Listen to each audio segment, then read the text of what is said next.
Hi, Shalom everyone. I'm going to continue the fantastic series, friends, a daily page of Daf Yomi Gemara, Daf Tetvav, page number 15 of Masechet Zevachim. Very interesting. We know that the second perik of this Masechet begins obviously on today's page, where the first perik focused on a basic problem in the korbanot, the sacrifices, the issue of a sacrifice that is brought with the wrong intent. The second perik is now going to deal with two other potential problems. Now, what is that? Now, firstly, when the person who is sacrificing the korban has a proper intent, but he is not fit to perform the sacrificial service, either because he is not a Kohen, or else he is a Kohen who does not perform the service according to the accepted rules and regulations. Now, another issue, when the problem is one of intent, but it is not connected with the intrinsic purpose of the sacrifice or the identity of the owner, rather the problem stems from the intent, let's say, to benefit from the sacrifice in the wrong, let's just say, time or in the wrong place. Now, that's another thing. Although these are not mentioned specifically in the Torah, they are derived by the sages from two sections, I think, in Sefer Vayikra,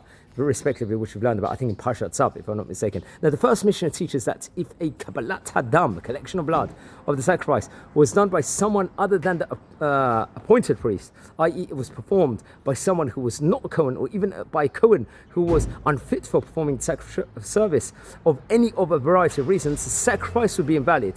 Over here. So that's what we're learning about over here. Now, the Mishnah would apply to any of the four basic Avodat sacrifices. I believe there are Shechita, the slaughtering, that's the animal, the Kabbalat Adam, which we learned about, this is collecting the blood of at the time of slaughtering the animal.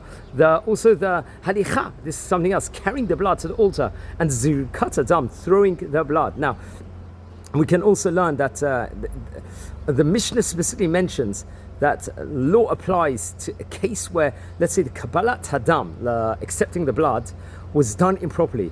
It appears that, let's say, the law in this Mishnah would apply to any of those four Avodat, these four different workings which we just described about just right now. So Kabbalat Hadam is mentioned, I think, by the Mishnah only because, let's just say, the reason is it is the first of the Avodat that must be performed by a Kohen. But very interesting enough.